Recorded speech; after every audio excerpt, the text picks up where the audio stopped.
ओम शांति। मीठे बाबा की आज 21/11/2024 की मुरली है।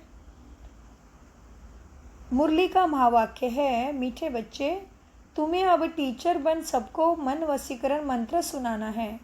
यह तुम सब बच्चों की ड्यूटी है। प्रश्न, बाबा किन बच्चों को कुछ भी स्वीकार नहीं करते? उत्तर, जिन्हें अहंकार है, मैं इतना देता हूँ, मैं इतनी मदद कर सकता हूँ, बाबा उनका कुछ भी स्वीकार नहीं करते। बाबा कहते, मेरे हाथ में चाबी है, चाहे तो मैं किसी को भी गरीब बनाऊँ, चाहे किसी को साहूकार बनाऊँ। यह भी ड्रामा में राज है। जिन्हें आज अपनी साहूकारी का बहुत घमंड है, वो कल गरीब बन जाते हैं, और गरीब बच्चे बाप के कार्य में अपनी पाई पाई सफल कर साहूकार बन जाते हैं।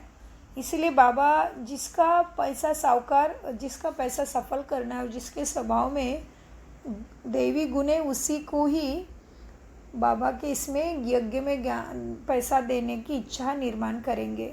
इसलिए बाबा कहते हैं, जिसको बहुत घमंड है उसका पैसा बाबा यूज नहीं करेंगे, क्योंकि बाबा को उसको वापस देना पड़ता है। धारणा के लिए मुख्य सार है, ज्ञान का खूब विचार सागर मंथन करना, जो सुना है उसे उगारना, अंतर्मुख हो देखना कि बाप से ऐसे दिल लगी हुई है क्या जो वह कभी भूले ही नहीं।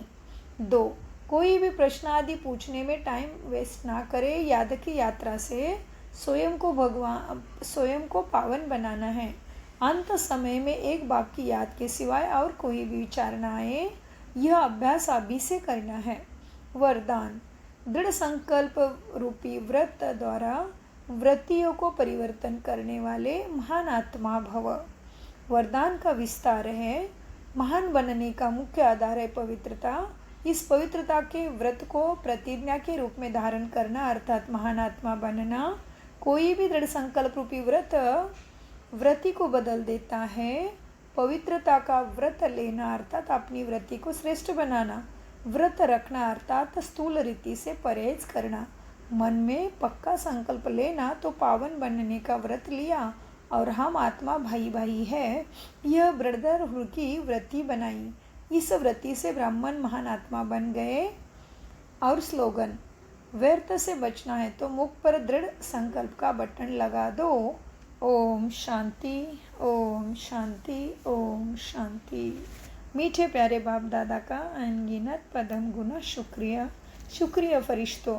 आज देखो हमने जो ये फ़ोटो लिया है, भगवान कब याद आते हैं, तो ये सब है स्वार्थी मनुष्य, लेकिन हमें बाबा ने चुना है मनुष्य से देवता, माना ब्राह्मण से फरिश्ता, फरिश्ता से देवता बनने के लिए। तो हमें बाबा को मतलब से, भगवान को मतलब से याद नहीं करना है, हमेशा ही भगवान को अपना साथी बना के रखना है। तभी हम बनेंगे नर से नारायण, नारी से श्री लक्ष्मी। हमें मनमत पे नहीं चलना है, परमत पे नहीं चलना है, हमें हमेशा श्रीमत माना बाबा के मुरली के आदेश के अनुसार। बाबा ने दिए हुए 4 मुख्य सब्जेक्ट है, ज्ञान, योग, धारणा, सेवा के मार्गदर्शन के अनुसार ही हम जब चलेंगे तभी हम बनेंगे सर्वगुण संपन्न, 16 कला संपूर्ण, संपूर्ण निर्विकारी, मर्यादा पुरुषोत्तम, अहिंसा, परमो धर्म, देवी देवता।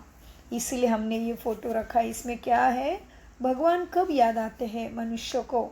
धर्मात्मा को हर समय, क्योंकि वो धर्मात्मा है। तो अपना क्या धर्म है? हमारा स्वधर्म है शांति, तो अपने स्वधर्म में टिकना है।